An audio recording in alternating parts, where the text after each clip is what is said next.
Well, Lamar Jackson has been headlining the league MVP favorites for the vast majority of this entire NFL season. Fresh off of the Baltimore Ravens breaking the bank and giving him that massive $260 million contract extension in May, making him briefly the highest paid player in NFL history.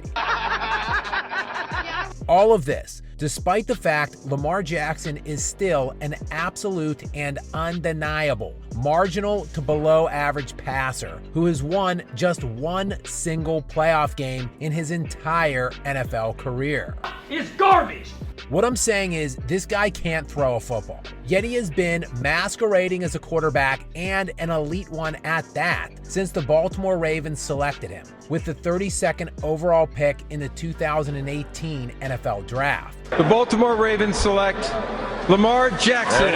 And in just his second season, at the age of 22, Lamar Jackson was gifted a preposterous, unanimous league MVP by his adoring media, making him the youngest player in league history to win the award. Since his second year, however, in 2019, Jackson has been in pure regression mode as more tape becomes available and more rival defensive coordinators discover that this guy simply cannot throw a football. Yet the biggest con man in the NFL, along with a major assist from his ardent jock sniffers in the mass media, continue to not only dupe the vast majority of the public into thinking he's a serviceable quarterback, but that he's actually elite. And somehow, fresh off of single-handedly costing his team the game this past Sunday, throwing 2 interceptions, one a pick six in the fourth quarter of a home division loss as a touchdown favorite, Jackson is still the third odds-on favorite to win this season's MVP. This all despite being 14th currently in passing yards, 19th in passing touchdowns, and 12th in QBR. Lamar Jackson is not even a top 10 player at his own position, yet is being bandied about by the media as a lead MVP candidate. Now, I know, his legs are actually his main and realistically only weapon, and typically they do enhance his value. But what if I were to tell you that when factoring in rushing yards, Jared Goff has only 100 fewer total yards than Lamar Jackson this season and more total touchdowns while playing in one fewer game than Lamar Jackson, since the Lions have had their bye week already while the Ravens have not. Goff also ranks higher in both QBR and QB rating than Lamar, and the Lions have a better record than the Ravens. Yet the same betting outlets that have installed Lamar as the current third odds-on favorite currently has Goff sitting at 10th. I mean, this is getting outrageous. What if I were to tell you that at the start of week 11 of the 2023-24 NFL season, Derek Carr has both more passing yards and touchdowns than Lamar Jackson this season while having fewer interceptions? What the hell's going on out here?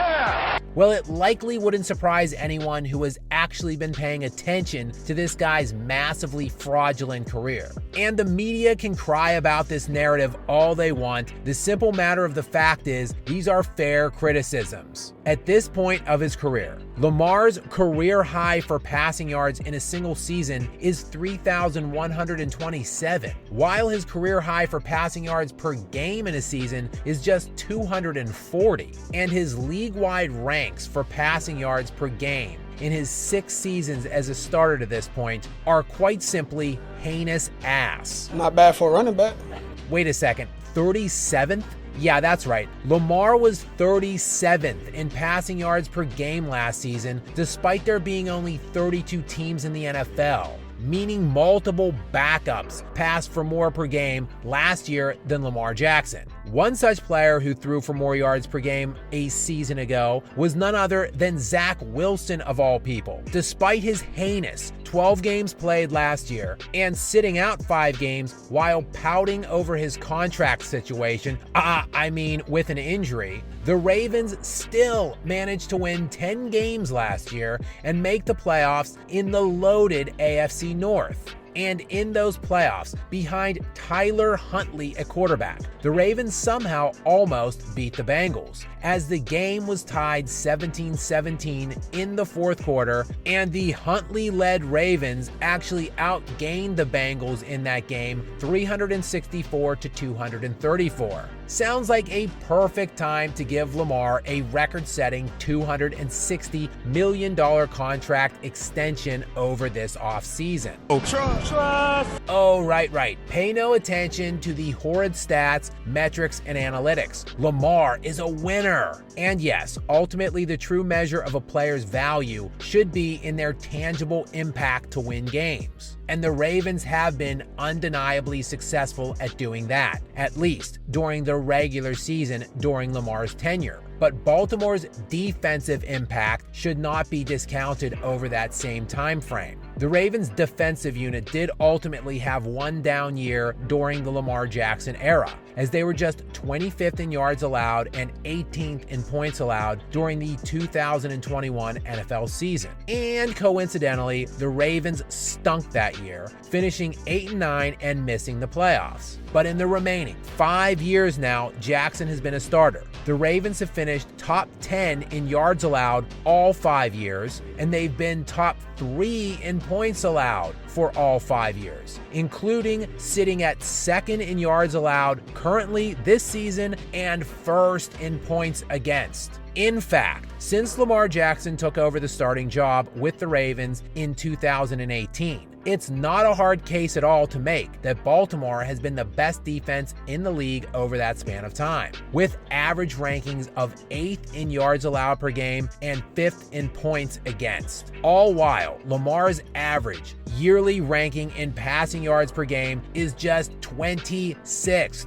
and his average QBR rank over that time is a mediocre 13th. But yeah, sure, the Ravens' success during his tenure was him and not the defense. The issue here fundamentally is, once Jackson has gotten into the playoffs during his career, he has been utterly exposed. Lamar Jackson isn't just bad in the postseason, he's historically atrocious. Lamar is currently sitting with a 1-3 record in the playoffs, with his lone victory coming against the Tennessee Titans in the 2020-21 playoffs, and in that game, Lamar Jackson was 17 of 24 passing for 179 yards, 0 touchdowns, and 1 interception. But the Ravens squeaked out that 20-13 win behind an epic performance by that defense, which held the Titans to 209 total yards of offense and those aforementioned 13 points. This is despite the Titans' offense that regular season being the third-ranked total offense in yards per game while averaging 31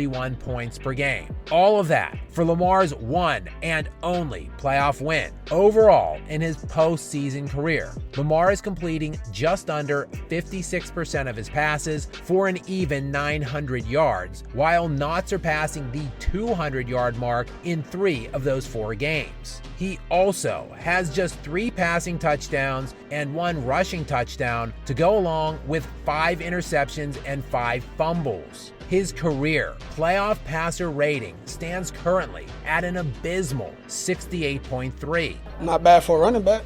And to put that number into context, Rex Grossman has a 67.3 rating in the postseason, and Trent Dilfer has a 66 rating. None of them are in the top 100 all time. And as if it isn't bad enough, we have to assault our senses watching this floating dumpster fire sail wayward passes all over the field. But any hint of legitimate criticism will be met with pathetic claims of racism by biased sports personalities on several major media outlets. Stupid people say stupid things. There's a lot of history with them not wanting black guys to play quarterback. And some of these anonymous quotes are just nakedly racist. But these narratives come largely from rival coaches and peers within the NFL. And while it remains to be seen just what exactly Lamar Jackson will do in the playoffs this season until he starts winning games that matter